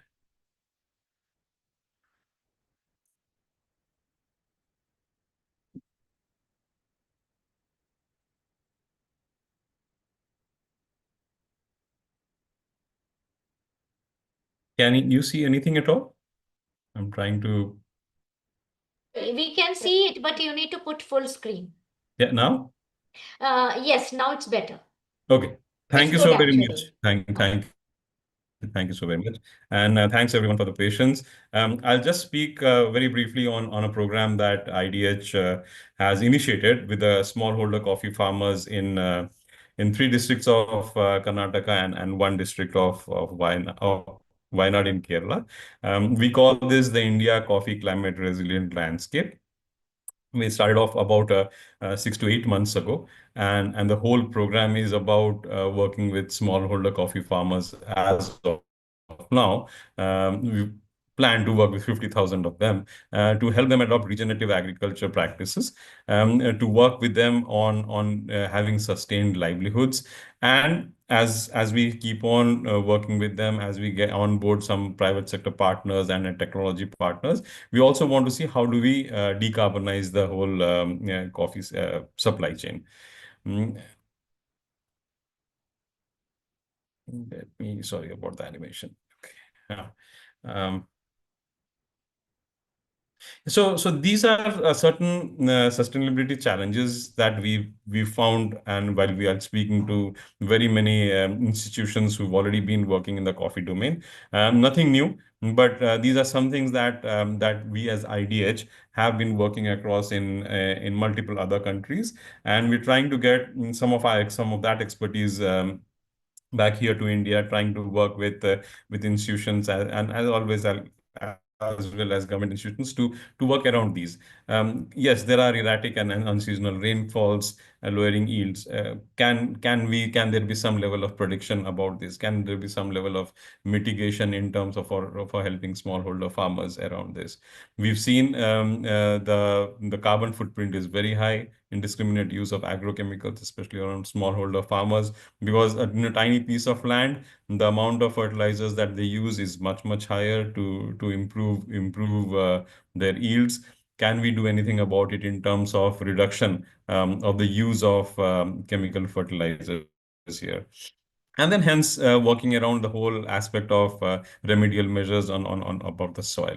Can we do anything about access to resources around the markets and UDR compliances? There is a high transaction cost that we realize, and also about there's a lack of traceability, especially for smallholder farmers. Can we work with them to provide an equitable access to resources for these smallholder farmers? Very quickly, I know this is a very noisy slide, but the 5 domains that we've planned to work on, or we rather started working on, are soil management, especially around soil health, around water management, try to see if there are better water management practices that we can help our smallholder friends adopt to. Climate and climate resilient GAG. One of the thing is, can we use nano fertilizer, nano substitutes, and better forms of fertilizers at a cost effective manner, because most of these come at a fairly high cost. We're trying to see and try to look at pilots as to how we can work around faster composting processes, where we can use the leaf litter, especially kind of we're trying to focus on how we can work on the whole leaf litter of silver oak. That is one problem that we all know is there. Is there a way we can and that's what the technology from some of the ICR institutions is also showing, that there are enzyme-linked technology which can help in reducing the time in which the leaf litter of predominantly with silver oak can be composted and unused on the farm. Can we do anything about conserving biodiversity, especially around native trees? Again, the whole question of silver oak versus native tree also comes in, and we're working around with the forest department to see if we can work on those lines. A livelihood securing smallholder farmers. Of course, can we expand their livelihood base is something that we're trying to see, and within which we're also trying to see if our program can be a little bit more gender intentional. Gender transformation will happen, but as of now, it's about the gender intentionality that we are looking at.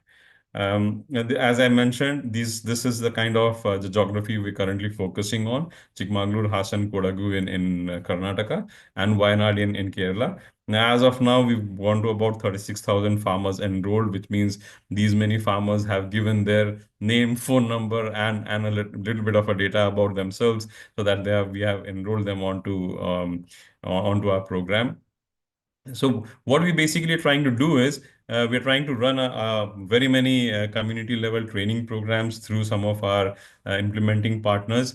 And this is where the whole role of Coffee Board has been with us since the last at least 18 to 20 months, if I would say. For example, when we first started moving out and asking about regenerative agriculture practices, yes, IDH has experience of working and developing regen agriculture practices for Uganda and Kenya. We did that with SIAT. But out here, when we wanted to see, is there anything documented on regenerative agriculture practice, the Coffee Board mentioned there isn't. So we worked with the director of research at CCRI and his team of people to first finalize a set of activities that can be defined as regenerative agriculture practices. The Coffee Board has been kind enough to vet that out and provide us with the necessary documentation and orders saying that go ahead, this is what can be considered as regenerative agriculture practices within the principle of doing no harm to the environment as well as to the livelihood of our smallholder coffee farmers. So we've gone around and started doing multiple trainings, trained about 23,000 coffee holders, and this is just the beginning. So it's a whole season-based training that we plan to do. This is the first season that we're working with them, and we're trying to see how many of these farmers can we motivate to adopt any of these regenerative agriculture practices.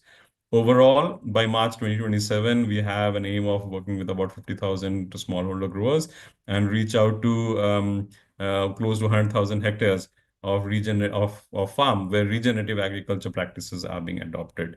Yes, we have local partners. We have implementation partners, as in not for profits. We have a few for profit partners who also collaborate with us on this as of now. And we're also working with about 8 to 10, I would say, farmer producer organizations through those implementing partners. Now, in terms of the work, as I mentioned earlier, our work with Coffee Board first and initially has been to see what are those practices that we can actually take to the field, take to the farmer, which can be defined and can be collaborated or rather calibrated as regenerative agriculture practice. That was one support that they give. Now that UDR compliance is, of course, an extremely important aspect of it, we've also gone back and asked them as to what is that we can work with our smallholder farmers with.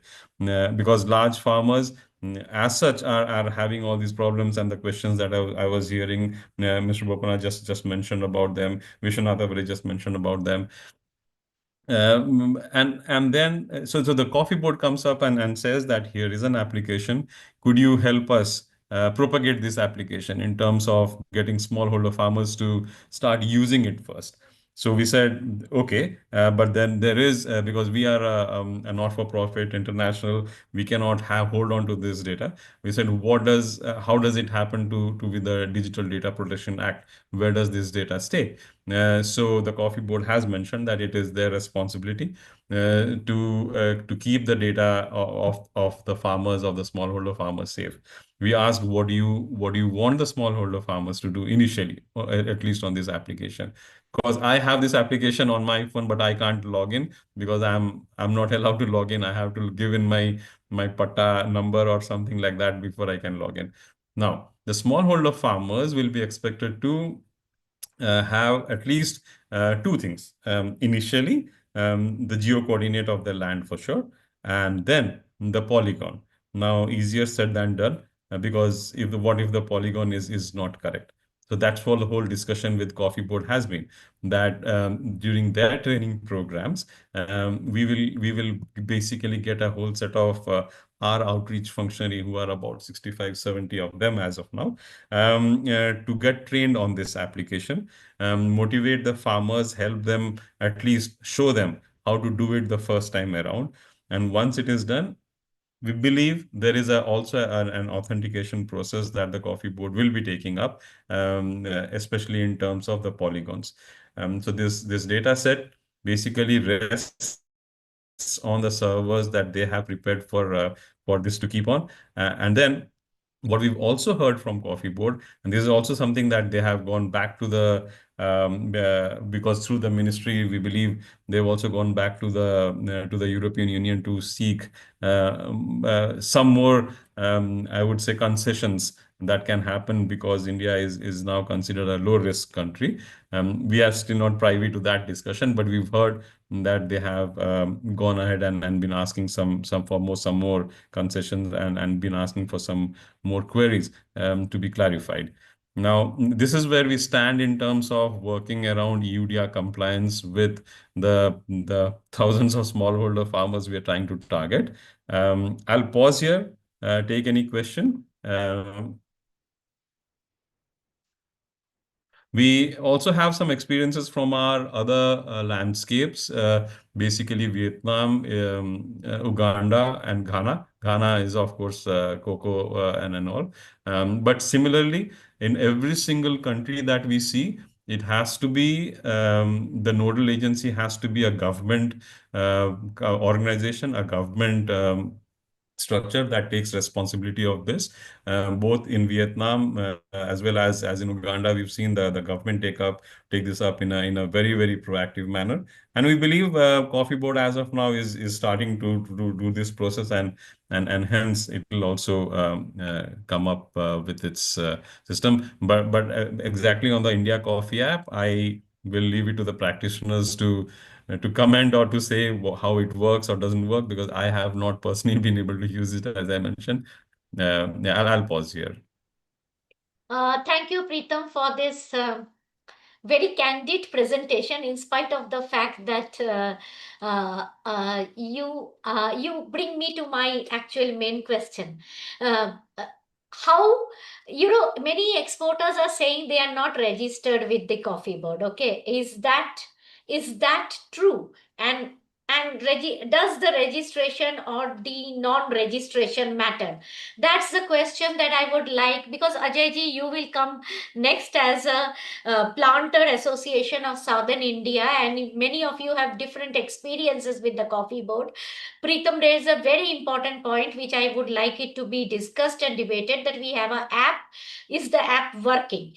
That's the point, because I myself could not log into the app either.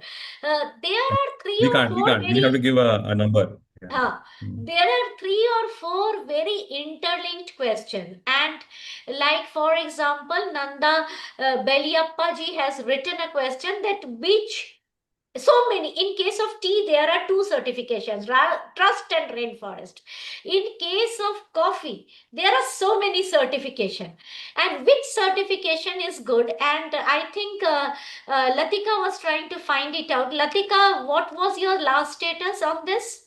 Yes, ma'am. We have actually requested IDH in our meeting to connect us with the Global Coffee Platform, GCP. They have been working in this area. They would be able to provide us with a list of sustainability standards which are applicable in this sector. So we are awaiting their response. Not only applicability, Can I update you on this too? Because I think 2 weeks ago we met the new coffee board secretary, and we were also inquiring, because we are also privy to the whole India coffee sustainable standards, IndiCops as they say, and which has been in work since the last almost 1.5 2 years.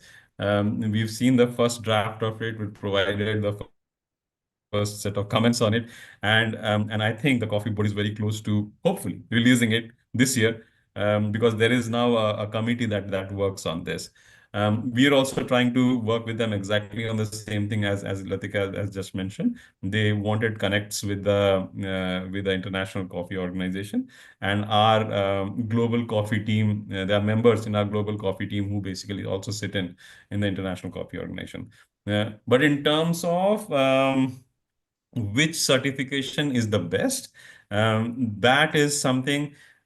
Ideally, when we work with as I mentioned, for private sector, for profit private sector company, um, they have their own collaborations with, say, rainforest or fair trade, and then if they have a cohort of farmers, they would help them to get that certification. But that certification doesn't the ownership of that certification doesn't lie with the farmer. It stays with the company who's provided the cash for that certification, right? The farmer can't use that certification for any other to trade his stock anywhere else.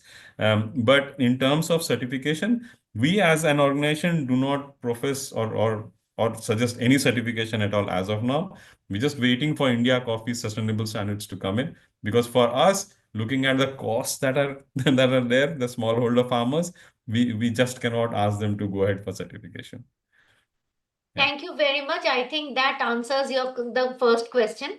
The second question that I had was that which is a query raised by Karthik. He said that his main point is that there is no uniform format followed by the buyers to get the polygon. So once you actually do a polygon, you invest in a polygon, you kind of tie yourself to a buyer. So that's the feeling that we are coming, like, it's kind of becoming a buyer market, and the grower is, always depending on the buyer. Like you are saying, this is the This is a problem. So, so is that a problem that everybody else thinks it is? Ajay ji, I'll come to you. So you do keep this question in mind.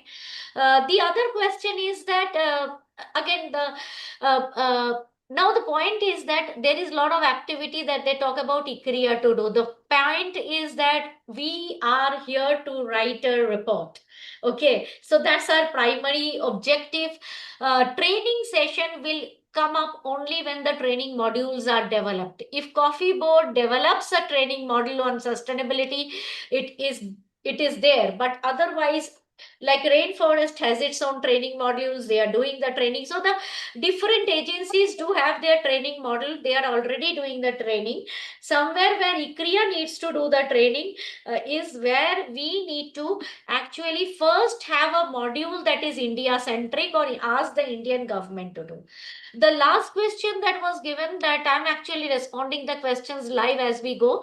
The last question is on promoting certification. This is a very good question. After all the queries and criticism of certification, the same author comes to promote certification and tells the Indian embassy to also kind of promote, which is again good, that you should promote certification, you should do branding and direct selling. I always felt that Indian coffee exporters are very progressive. So if somebody is non-complaining and trying to get the certification process done, that has been my experience with the coffee exporters. Of course, boards, tea board and coffee boards are pretty laid back. And maybe there is a leadership change, things will change, but they are pretty laid back. And there may be certain suggestions for reform or to look into. And maybe I ask people like Supriyo to try the Coffee Board app, because you have a land, you have an access. Try the app. We are working with Preetham and his team, so we will get a bigger picture of where we get stuck on that app. So I'm also, because we have a lot of growers here, Preetham, who can help you in that app process. Are any of you growers here into the Coffee Board app? No, not me. I tried, but I failed miserably. And even just now also I tried. It's not recognizing my phone number. I have this is the big problem. Like we don't have much time. For this reason, I said country-specific, compliance requirement we need to think. This is, see, we are all people who are on this call. They are all proactive farmers. They all know about this app. We have Sir, been, the problem is very important, that it is nothing to do with the country. If they have designed the app and the app is not working, we need to address that point urgently. If you can share me a mail with a screenshot of where you are having a problem with the app, we need first to screen get that. itself. If you look at the first screen, I can't update my mobile number. I can't even see what is inside. So that is the problem, Preetham. We need to actually go up and try the app, and Yes. and write down the problem with the app. So that kind of brings down to the system that we need to do more. Now, that's Yes. where Yes. the system begins. That Yeah. it's not like we are doing a lot. There is a problem, and we need to do more. Mr. Bopana. Yes, ma'am. So just a quick one regarding the app. One way of making it user friendly could be to take away the requirement. I don't know how to do this, but the point is that in India, especially in coffee, there's a lot of multiple land holding titles. People who have passed away, the land has not been transferred to the other one. So that being the case, and small growers being the bedrock of Indian coffee growing community, I don't see how this app can work if at that very first stage you have something called an RTC number. Now that RTC number is extremely complicated, and the revenue. I'm sorry to say this, but especially in Karnataka, the revenue department and all the land, it's in a unholy mess. So that being the case, when if that is the fundamental point at which you want to enter this app, I don't see it's like almost it's dead on water. I don't see how this is going to move forward if that very basic, and I see the reason why you need to have the title, because title to the land is very important to link it to the polygon. And I don't have an answer to that. There has to be a more simple solution to make it more user friendly, so that you have your cake and eat it too, if I may say that. So That's, I think, the fundamental problem of this app. And there are multiple. I mean, anybody in the coffee industry knows that there's RTC and there's land titles and all that is a vortex. You can't. It's quicksand. You can't get out of that. Uh, Thank you very much. This is actually very well explained and a very sensitive point. May I now go to Mr. Ajay Thayappa, Thaipai, the Vice President of United Planters of Southern India. Sir, sorry for keeping you wait, first of all. But I thought that you go to a planter before you hear all the problem, makes you, rethink, and please share your views. Good evening. My name is Joy Tipaya. I'm Vice President of the United Planters Association of Southern India. And I will not be sharing any screen. So I'll be making my presentation based on some of the points I have on hand. And as you may know, UPASI represents the three southern states of India, Karnataka, Kerala, and Tamil Nadu. And it oversees the plantation crops of grower members, both corporate and privately owned, comprising of coffee, tea, rubber, and spices, such as cardamom and pepper.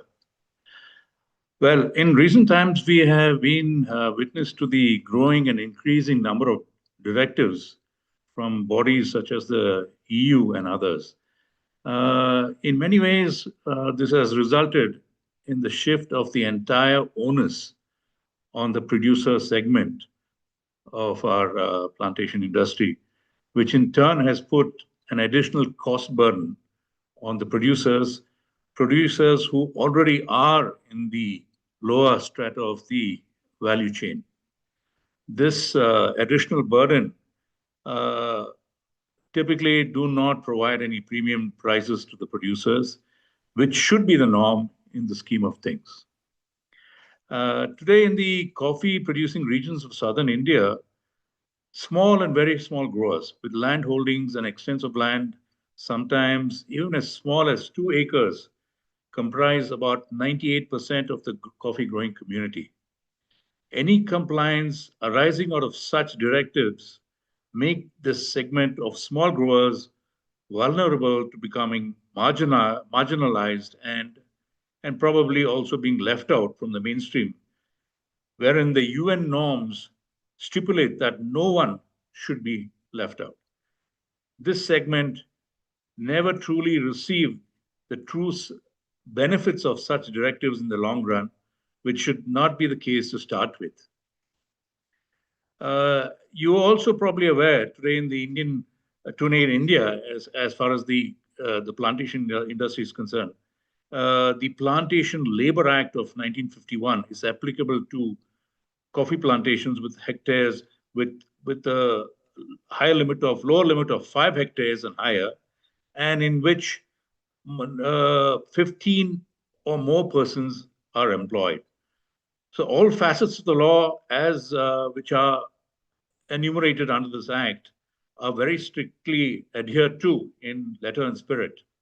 Under the provisions of the Plantation Labor Act, the plantations statutorily provide the labor with free living quarters in their estate, constructed according to the statutory specifications with water and electricity supply, medical facilities for the workers and their families, setting up of garden hospitals, group hospitals and dispensaries, sanitation, protective clothing, crash for childcare, educational facilities for the children of labor at schools run by the management. Child labor is not employed in plantation, which is prohibited under the Child Labor Prohibition Regulation Act of 1986. Men and women workers are paid state government notified equal wages as per the Equal Remuneration Act of 1976. And in southern Indian plantations, wages are either on par with the minimum wage notified the government by the state governments, or are usually higher than the notified wages, which nowadays are negotiated sometimes through tripartite and bipartite agreements and settlements. The workers are entitled to incentives for output above the base or standards fixed. Apart from the PLA, which is the Plantation Labor Act, the industry is also covered by an entire range of labor legislations passed by the center and state governments. These legal enactments cover almost all facets of plantation labor employment. They cover wages, hours of work, weekly days of rest, overtime, leave with wages, paid national and festival holidays, sickness and maternity benefits, certifications of standing orders, resolution of industrial disputes, layoff, retirement compensation, accidents and employment injury compensation, provident fund, gratuity, maternity benefits, and bonus. The history of labor legislation in the plantation industry, whether it be on wages or welfare, shows that legislative action has generally followed voluntary action by the employees, and this is a very important aspect. As regards the EUDR compliance, the deadline, as we all know, is fast approaching, which is barely 5 months, which we have left on hand. The coffee growing community take great pride in the fact that we are the custodians of the Western Ghats because of the environmentally friendly way in which coffee is cultivated in southern India. It's surely due to these defining reasons that the Indian coffee regions have been categorized as low risk by the in the segment of the EUDR compliance. However, the progress of the Indian coffee sector to the EUDR compliance has been lukewarm, to say the least. Yes, the larger companies, corporates belonging to the corporate sector have by and large completed their compliance. A few of them through RA. But the Coffee Board of India, being the national nodal agency between the grower and the government of India, are still in the process of fine tuning and finalizing the mobile app. And it just remains to be seen if it is going to be finalized and fine tuned and brought out which hopefully will happen in the near future. And if it will be available free of cost to our grower members, especially our small grower members. So the need of the hour would be to ensure that the cost burden of the EUDR compliance is not shifted onto the coffee growing community, which, if not addressed, it will be detrimental to the industry. The coffee growing community have been taking up improved processing and post-harvest practices by investing in capital-intensive infrastructure on the estate level. With today's ever-changing and shifting rainfall patterns, investing in polyhouses, temperature-controlled warehouses, eco-friendly pulpers, which consume few small quantities of water and thereby let out small quantities of effluents, are a few things that can be named. These investments are the need of the hour to maintain the quality of our harvested produce and make it acceptable in international markets. However, and unfortunately, these investments, especially for these small growers, are not subsidized to the extent which they actually should be. And it is definitely something that the government of India should look at going forward, especially since we are faced with these huge issues with the climate change issues. And as you also probably are aware, the FDI were open for the plantation sector during the mid-2000s, but no significant investments could be attracted, especially given the economic viability of growing segment as against the downstream activities. So these are the few points that I've just brought out. And for having given me this opportunity to make this presentation, I would like to thank you and for just giving me this time. Thank you so much. Thank you very much, sir. You brought in two very important points, and that's something we need to really think through.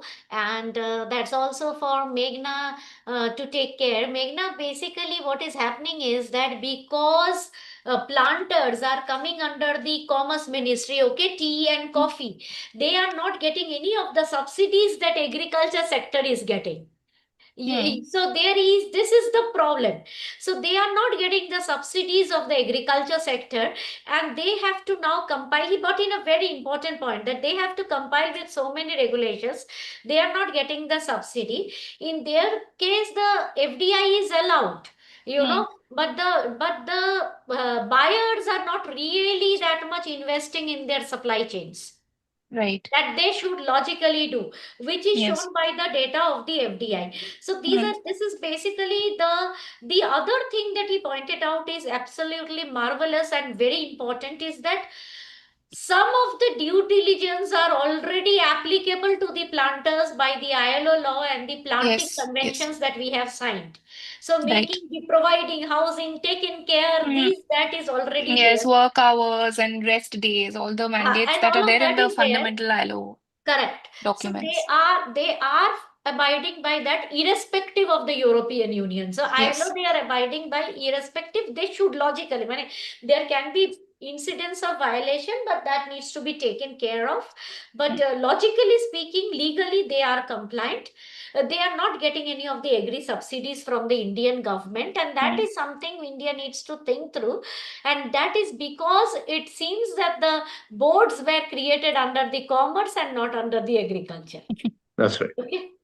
So now I actually, we are running out of time, but I would really ask, sir, very important points. Mr. Bopana, over to you. Anybody else, please stay online, write on the chat if you have any queries. We will try to explain as much as we can. Ma'am, just as a follow through to Ajoy's presentation, talking about the support from the coffee board to a sector like the coffee industry, where we are already burdened with so many laws and so on and so forth, and we are fighting challenges day in and day out. So one thing which is very surprising is that, given paucity of budgets and resources, one wonders, why is the government and the coffee board focused on growing coffee in non-traditional areas when the traditional areas of coffee are really reeling under a lot of challenges and might not be viable for coffee plantations if this same trend continues. And on the other hand, the government is focusing on non-traditional areas. So it's a bit of a dichotomy there. So I just wanted to bring that Mr. up. Bopana, the problem is that the coffee demand is rising, and this question was answered that the problem is not on the focus. The problem is on the basic structure of the governments, and if you need support, the problem is that they are not giving you the support because the support is not coming to the Commerce Ministry. Agri support is not coming. Now, see, if we have to put a case for 5 or 7 reforms. We cannot put in a laundry list of reforms. We will not get it. So one of the reforms there, one of the questions that government need to think through is that, am I doing my marketing well? Why am I not getting investment in the plantation? But that is the question that we need to ask, and probably we need to ask the foreign buyers who are sourcing more. And if any of you are here from the foreign buying agency, we would like to ask you the question that why are you not investing in your supply chain? What are the problems of investment? They may have their genuine problems as well, for which they are not investing in spite of us allowing FDI. So that is one question we need to think through. Now, we at ICRI are a research think tank. I am not equipped technically and emotionally to go and ask the government why you are doing more coffee cultivation elsewhere. What I can go and really talk about is that there are traditional areas of coffee cultivation. Why don't we brand them with their speciality? Why don't we do GI tags? You understand, that's the process which we can go to. Well, we can go to a very positive looking process rather than a bit of a negative looking process. Is it okay with you, the response to your query? Yes, ma'am. That makes sense. But my only point is that you talked about increasing coffee demand. If you're talking about coffee demand within the country, I think the amount of coffee which is grown by all of us coffee growers in the traditional areas is more than enough to take care of any domestic demand which might come up. I'll So explain to you, Mr. Bopana. The problem is that the data shows otherwise. India was a large coffee exporter. Now, if you look at the import data, it is showing import is rising. Now, the varieties may be different, the reasons may be different. But there can be multiple things for that. We need to go deep to actually understand. But the fact remain is that while some people are saying we haven't done deep dive into the research in at this stage, so commenting on a half-baked project will be malicious. The problem remains is if you look at the data is showing that our coffee import is rising. We need to first find an answer to that question. The Now, if answer we to that is find, very simple, ma'am. Sorry to interrupt you. huh, The reason, if you look at coffee import data, is for manufacture of instant coffee, bulk of which is re-exported. If you look at the import data, bulk of it is for it is. I can guarantee you that almost no, very small, minuscule percent of that might be some very special coffees from Colombia, so on and so forth, for a very high-end brand. But generally speaking, any cursory analysis of import data will show you that it's all coffee which is imported for re-export by manufacturing instant coffee. And because of the advantages India has in manufacturing instant coffee with lower cost, so on and so forth, it makes more sense for the government to permit import of most of these are lesser grades of coffee, which is converted to instant coffee and is re-exported. So if you look at the retention of imported coffee within the country, and please do some number crunching on that, your answers will be very obvious. So it is a fallacy to say that India is importing coffee to cater to domestic consumption. That is a falsehood, blatant falsehood. thank you for that point. We will definitely look into it. The second question that I had, and then I will go to Mr. Nanda Baliappa. The second question that I had for you is that why, if the coffee board focuses on development of new places for coffee, what's the real problem? Yeah, there's no real problem as such, in the sense, like, the second thing is that when you talk about deforestation and clearing of land and more coffee being, so you're shining a light. If you say that you're going to grow more coffee in, especially in tribal areas and in non-traditional areas, these are all forested. So Which to start any, sorry, which directive has talked about it? If you can share the details. sorry, I didn't get your question. Which directive or by which it is not, it's not a media news. I hope it is a coffee board, some kind of their directive or guideline, which is a firm initiative, right? Which No, which it you are is a, talking it is about a, growing more in non-traditional areas. Yes, it is a initiative from the Coffee Board to provide extension services and so on and so forth. So there's nothing to stop anyone from growing coffee in non-traditional areas. My only point is that given the paucity of budgets and so on. I'm asking you a question. Is it a part of their mandate for which they were created, or they have recently added it as a part of their job description? Where can I find this information?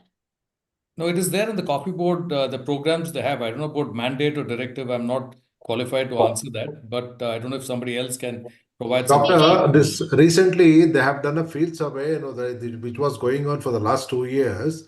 In adjacent districts like South Kendra, they have, and also Shimoga, wherever it is on the fringes of Western Ghats, they want to promote.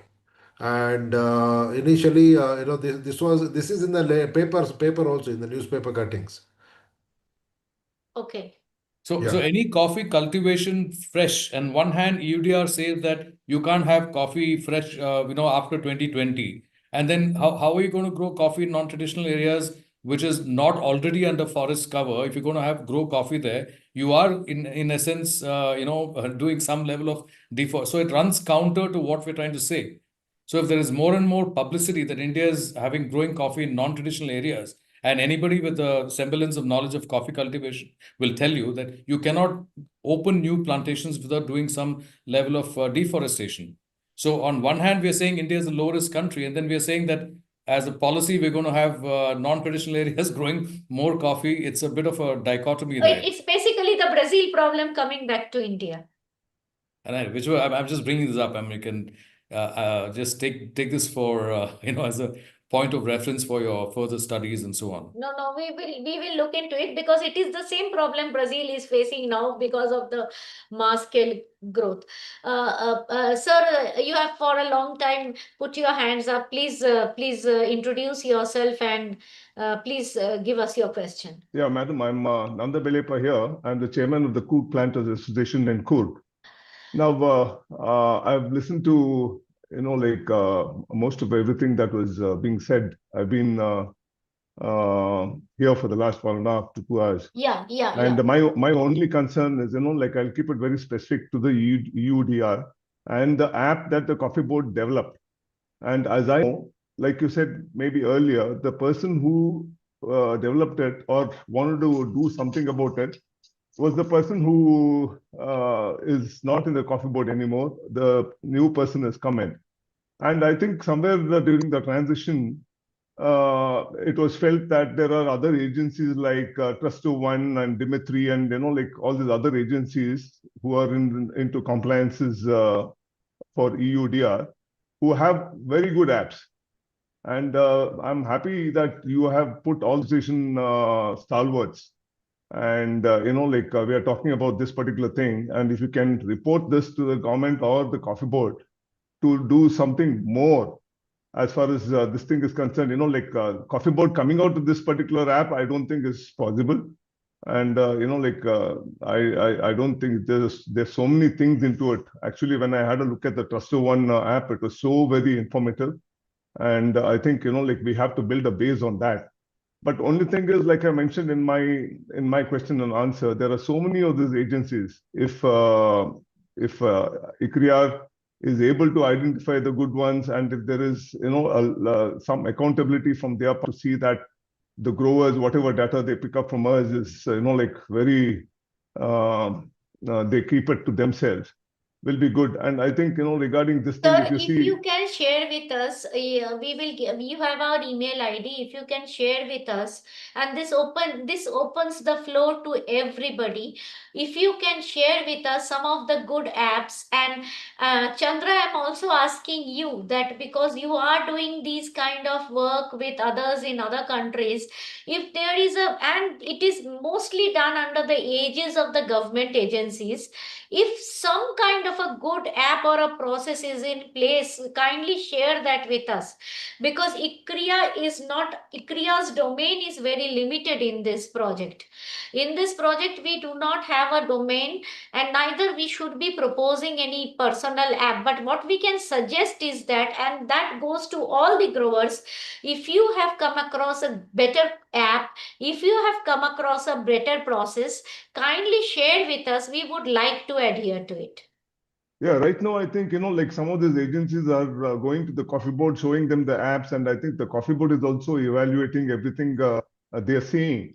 And only thing is, based on whatever we have spoken about today, if you can share that report with Coffee Board and make sure that these agencies are identified and the proper ones are actually selected, so that the growers finally you have our FPO, Biota, and some of the other specialty coffee people who are in the know of things. But there are many growers, many growers that I represent also, who would want to get into this EUDR and the export part of it.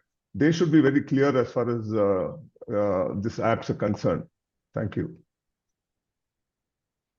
Now that many of you are working on EUDR and many of you are exporting and you have your buyers telling you, how worried are your buyers? Like, how worried are your buyers and the big companies on MRL's issues?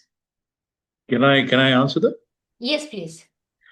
Well, we have some of our members of PASI who are also grower exporters of coffee, and some of them are exporting coffee into Western EU, and they surprisingly have informed me that they really are not facing too many hurdles, or where there's a lot of pressure being put on the growing aspect of the coffee that is coming out of India, especially in the western parts of EU. I'm not too sure if that is that is because of the fact that it's either Portugal or Spain, and these, the very, very the other regions of the EU, like the Scandinavian countries, are more rigid in the implementation of the compliance. So I really, this has come as some kind of a surprising bit of information to us. No, this is also a surprising information from the European Union, and also they said that look, there is a huge compliance issue. Like I'm saying, there is a huge compliance issue, huge MRL issue in rice. Comparatively, there are some in tea because of certain chemical changes on the part of the EU. There is none in coffee. That brings me back to Shupriyo's point, and therefore, Shupriyo, for coffee, it will be not wise on our part to bring the MRL because it is not a problem with the European Union, neither on the buyer side nor on the seller side. And the reason why I'm bringing it is that something that our exporter is not facing a problem, by bringing that up, maybe we are creating a problem for them. They may have to go for a rigid process of checks and balances. As of now, coffee is growing almost like a green channel as long as deforestation is taken care of. I do understand Mr. Bopana's point that we should not do something drastic and which is anti the UDR, like talking about things in public domain, saying that we are trying to expand coffee growing areas, etc., which Brazil did, and they got badly badly bruised. So what we are trying to do in our paper, and that's what I would like you to think through, is not bring up the MRL, at least for this particular case, because it is not an issue. And I'm again asking, if it is an issue, we will bring it up. But if it is not an issue, see, you directive is a general directive. It applies for all agricultural product. But the issue is very product specific. Like your problem is when deforestation is today not a problem of tea. It may be later, but today not. Today deforestation directive doesn't cover tea. So therefore it is better that we actually think it through. Over to you, Supriyo. Now, I have a simple question for everybody who's a planter here. What is the kind of documentation you are being asked for currently by anybody in the chain of supplies exports? What is the kind of documentation that is required? What is it that you're asking? Is Vijay Devaya there? Okay, I don't think he's there. Can anybody please tell me? Are you asking on the EUDR front, or is it on the Any export? front, right across the board. No, Right what he is across the board. asking is that if you are sending a consignment to the European Union, what are the attached documents that you are sending with the consignment? And even though, say, suppose you're selling it through a dealer or you're through an exporter and onto anybody, I mean, even if you're giving it to Louis Dreyfus or you're giving it to anybody who's locally exporting, what is the kind of documentation which is? As of now, they are asking us to provide the polygons of the, from where we have sourced it. Probably, sometimes, it will be more than 100. And the second point is some declaration they are taking, regarding ILO and other things. As of now, there is no very clear clarity what sort of document they have to pick up. They are taking, more like an affidavit, the practices which are adherent to the European Union norms or something like that. Basically all are, through the portal, we are doing a digital signature on their portal with the link. That So is it a is sort of basically a self-certification and a self-due diligence. this point of time, yes. But of course, soil testing, is there any audit or soil testing happening? Yeah, that we all see that they are not asking, but from our perspective, we have already done that for our growers. Okay, and SLN, Nestle, any of them are asking for any specific documentation for their exports? That is what. Sorry, Vishwanath, can I don't have any just idea. come I in don't have quickly? any idea regarding that.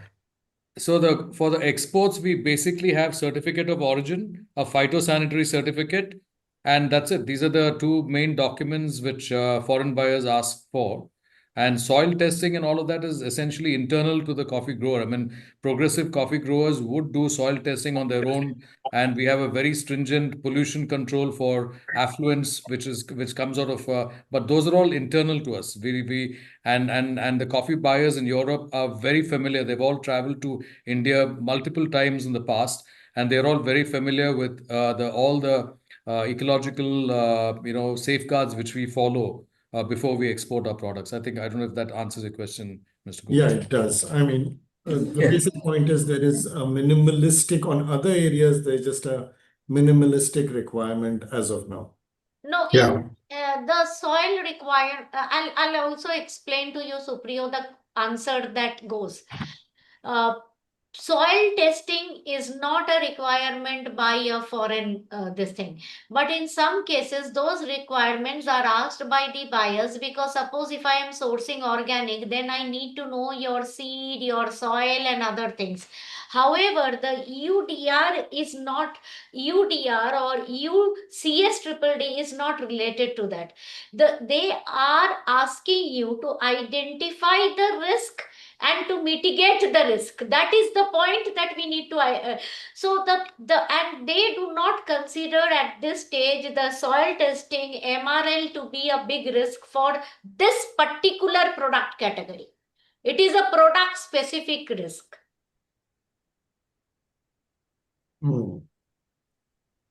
In this particular product category, they are talking about the, they are talking about the, that's why they are not asking many things. But if you go to another product category, if you will find, like for example, if you go to the APIDA traceability system in grapes, you will see a different kind of, it is a product specific requirement. At this stage, they are looking at only that the self-certification document is there for this product category. Again, I am emphasizing on the product category because it is category by category requirement which is mapped. They do their internal due diligence, like they have pointed out. They do their internal surveys also. And when they do their surveys, they have identified risky products and they have actually put the risky products in the public domain, where chili is a risky product for child labor. So these, in this particular category, they did not actually put anything. But anything else that you need from Mr. Chandra, he is already in Indonesia. He is very late. If you need anything, please, or any question that you want to understand about Indonesia, please ask. Or else, he has been, he will have to leave now.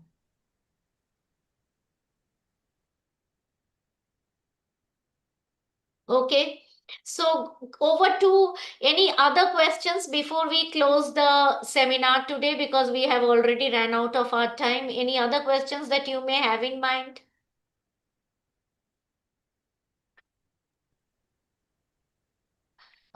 Since there are not many questions, may I take this opportunity to first thank you everybody for the effort. So many people have worked hard to get the team together.